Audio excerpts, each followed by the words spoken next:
Welcome to this video lecture on water withdrawals and uses. In this video lecture, we will discuss consumptive use of waters. It's part 1 of total 2 parts. So, consumptive use. So, consumptive use, some explanation. It's a quantity of water used by the vegetation growth. It's required by a crop for its vegetative growth to evapotranspiration and building of plant tissues. Consumptive use is equal to evaporation plus transpiration removed for available supplies without return. So कुछ उसकी explanation थी. अभी हम देखते हैं इसको in detail. So जो consumptive use है, it's the quantity of water used by vegetation growth of a given area. किसी पर्टिकुलर एरिया में किसी पर्टिकुलर रेफरेंस टाइम के लिए जितना पानी यूज़ किया गया है वहाँ की वेजिटेशन ग्रोथ के लिए, उसको उस टोटल कंजम्पशन को हम लोग क्या बोलेंगे? Consumptive use of water. It is the amount of water required by crop for its vegetative growth to evapotranspiration and building of plant tissues plus evaporation from the soil and intercepted precipitation. So crop की growth में इसके एक season में बीजने से लेके काटने तक, harvesting, sowing to harvesting, जो पानी यूज़ होता है कैसे यूज़ होगा, कहाँ जाएगा जो पानी है इसकी वेजिटेशन ग्रोथ के लिए, for its vegetative growth to evapotranspiration. Evaporation plus transpiration, जो प्लांट्स होते हैं वो अपनी ट्रांसपिरेशन करते हैं.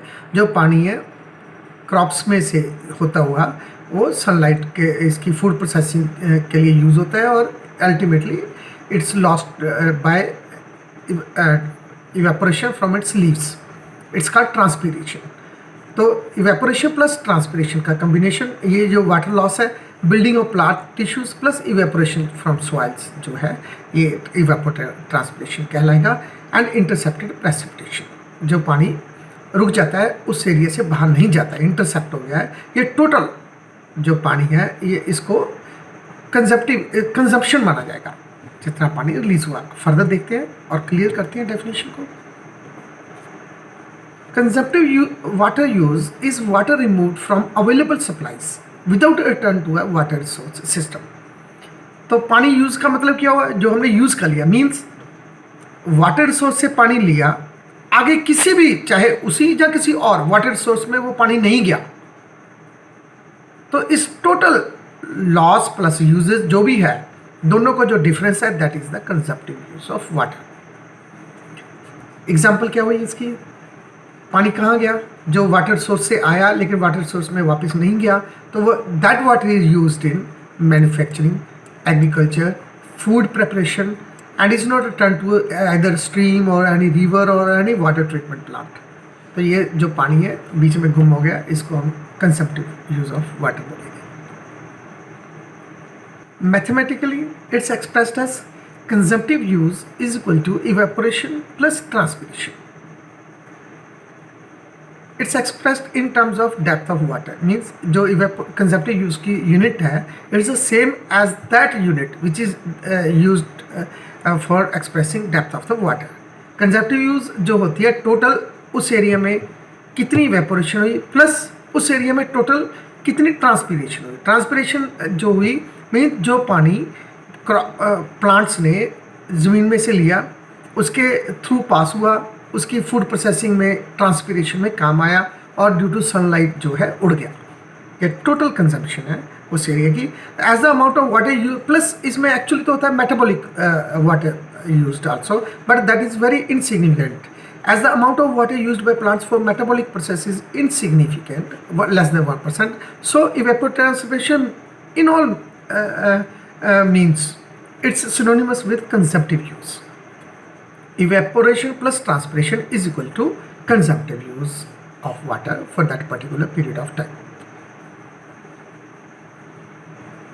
अब किसी एरिया में कंजम्पटिव यूज किन फैक्टर्स पे डिपेंड करती है? Consumptive use varies with temperature.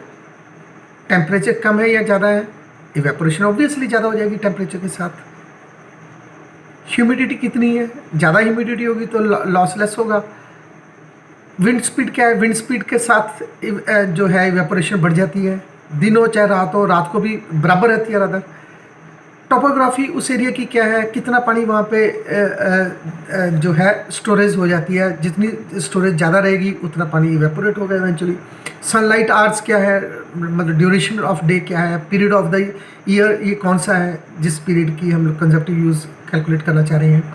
Method of irrigation क्या है, इफेक्टिव है नॉन इफेक्टिव है, उस पर डिपेंड करेगा कि कितना पानी कंज्यूम हो रहा है, इवेपोरेट हो रहा है, कंज्यूम हो रहा है, मॉइस्चर अवेलेबिलिटी कितनी है एरिया में।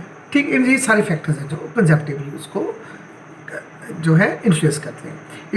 Evaporation from the surface of the earth into clouds of water in the air which then falls to the ground as rain is excluded from this model. जो पानी cloud बन गया और वापस rain की शेप में वापस प्रेसिपिटेशन हो गई है, तो इस सारे ओवरऑल मॉडल में इस साइकिल को एक्सक्लूड किया जाता है, इसका कोई इफेक्ट नहीं माना जाता है। So what is the necessity of calculating all this consumptive use of water. इसका बेनिफिट क्या है, मतलब क्यों कैलकुलेट करना चाहेंगे, क्यों कंसीडर करना चाहेंगे।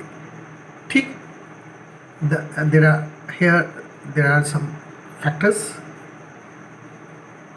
to plan the crop pattern for a particular locality depending upon the availability of water। किसी एरिया में क्रॉप पैटर्न कैसा होना चाहिए और हमारे पास पानी उस पीरियड में कितना usually on an average available होता है, ये सारी प्लानिंग ज़रूरी है। कैसे पता लगेगा कंजप्टिव यूज़ क्रॉप की कितनी है, कंजप्टिव यूज़ ज़्यादा है, पानी हमारे पास कम है, तो हम लोग कहाँ से देंगे। तो ये सब प्लानिंग जो है हम जो इसको करने के लिए कंजप्टिव यूज़ जो है पानी की और किसी पर्टिकुलर एरिया की और पर्टिकुलर टाइम के पीरियड ऑफ ईयर की जो है उसको टेबुलेट करना जरूरी होता है। Required to design an irrigation project.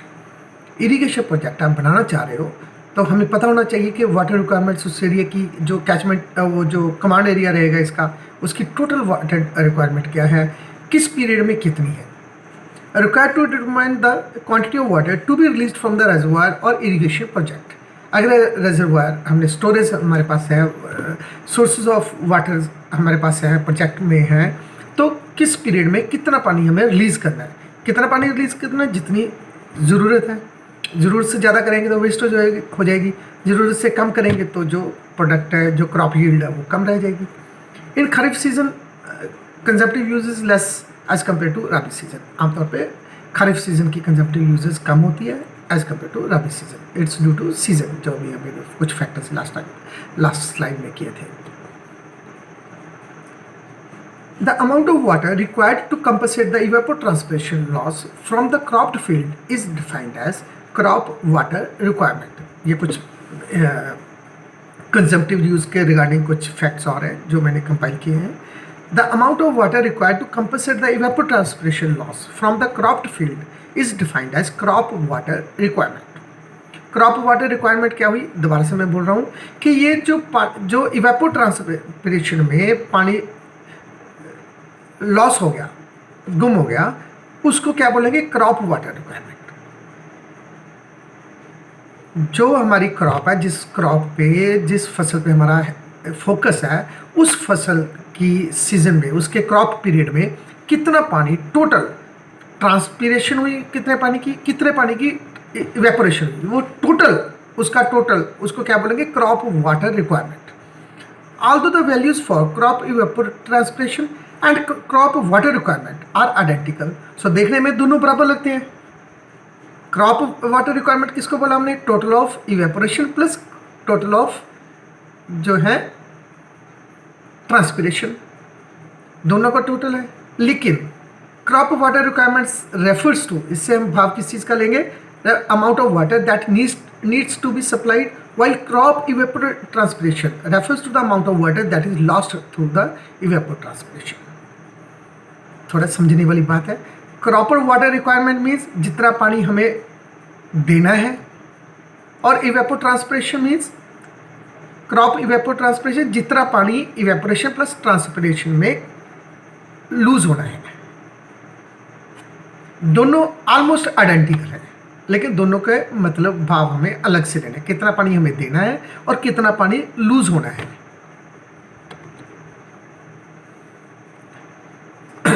The irrigation water requirement basically represents the difference between the crop water requirement and effective precipitation.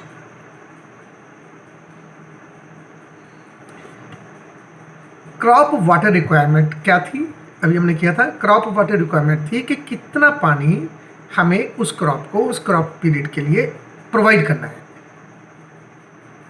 Less जितनी प्रेसिपिटेशन हो जाएगी, मीन्स जितनी बारिश हो जाएगी, जितनी उसकी ज़रूरत है, जितनी उसकी ज़रूरत बारिश ने पूरी कर दी, जो बैलेंस है, जो पीछे बच गया, जो पानी की कमी हो गई है, that will be the water irrigation water requirement. Irrigation water requirement includes, इसमें क्या आया? इरिगेशन वाटर रिक्वायरमेंट जो हमें अब इफेक्टिवली पानी दे प्रोवाइड करना है। हम प्रोजेक्ट डिज़ाइन कर रहे हैं, जितना पानी उस क्रॉप पीरियड के लिए, उस एरिया के लिए उस हमने प्रोवाइड करना है, that will include additional water for leaching of salts and to compensate for non uniformity of water application. तो इसमें जो वाटर रिक्वायरमेंट है, इसमें आ गया कि जो पानी लीचिंग ऑफ सॉइल्स के लिए, साल्ट्स के लिए चाहिए। लीचिंग क्या होगा कि जो साल्ट्स है पानी के साथ, जो एलिमेंट्स होते हैं, साल्ट एलिमेंट्स होते हैं, पानी के साथ घुल करके बह जाते हैं। हमें थोड़ा एडिशनल इरिगेशन वाटर प्रोवाइड करना होता है, तो ताकि वहाँ पे साल्ट एक्यूमुलेशन ना हो, सैलिनिटी ऑफ सॉइल ना हो। प्लस जो है non uniformity of water application, अगर पानी अलग अलग टाइम पे करते हैं तो वहाँ पे ड्रेनेज हो जाती है, पानी स्टोर हो जाता है, तो ऐसे ये सब लॉसेज हैं वाटर रिक्वायरमेंट में इंक्लूड माने जाएंगे। Non consumptive use, non consumptive use हमने किया पानी का, जो कंज्यूम हो गया, इवेपोरेशन हो गई या ट्रांसपिरेशन हो गई। Non consumptive use of water क्या है? सिंपल सा है, there is no direct consumption और लॉस ऑफ वाटर, इसमें लॉस नहीं है। कंजम्पटिव यूज क्या थी? It was loss of water that is not return, it was the uses of water that was not return to the source of water. Here it is loss of water, there is no loss of water, not consumptive use में पानी use कर रहे हैं, लेकिन उसका पानी use हो रहा है लेकिन कंज्यूम नहीं हो रहा। कैसे? They do not reduce water supply, do not degrade water quality, ना तो ये वाटर क्वालिटी को रिड्यूस कर रहे हैं, ना ये उसकी वाटर सप्लाई को कम कर रहे हैं। एग्जाम्पल्स क्या है? बहुत सिंपल सी है। फिशरी, अगर फिशरी कर रहे हैं तो पानी कहीं नहीं गया, वहीं का वहीं है, ठीक है। हाइड्रोइलेक्ट्रिक जनरेशन, हाइड्रोइलेक्ट्रिक जनरेशन हो रही है, पावर जनरेशन हो रही है, तो वो तो सिर्फ टर्बाइंस को चला रहा है, पोटेंशियल एनर्जी काइनेटिक एनर्जी में कन्वर्ट हो रही है। वो आगे उसको kinetic energy into electrical energy, जो है mechanical energy to electrical energy convert होती है। तो सिमिलरली रिक्रिएशन, जो रिक्रिएशन मीन्स जो मौज मस्ती हो रही है या स्पोर्ट्स है, तो उसमें जैसे राफ्टिंग हो गई, सर्फिंग हो गई, जो पानी की मूविंग वाटर की एनर्जी है उसको यूज़ कर रहे हैं। बट नॉन कंजम्पटिव यूज़ क्या हुआ है? यूज़ कर रहे हैं लेकिन उसकी ना तो क्वालिटी ना उसकी क्वांटिटी कम हो रही है। ट्रांसपोर्टेशन जो है इसका दूसरा, it's another uses of water, non consumptive use of water, transportation. So अगर हम कैटेगराइज करें 5 कैटेगरी में, किसमें यूज़ कर सकते हैं नॉन कंजम्पटिव यूज़? क्या हमने अभी किया है? Hydroelectric power generation, inland navigation, pollution control, recreational use and fishery, ये सब यूजेस है non consumptive uses. So there are some factors that affect the consumptive use of water. Climatic factors हैं, soil factors, management, how we manage the water sources, and some crop factors. ये सब हम लोग second जो part है इस video का उसमें हम डिस्कस करेंगे। So bye till then, thank you.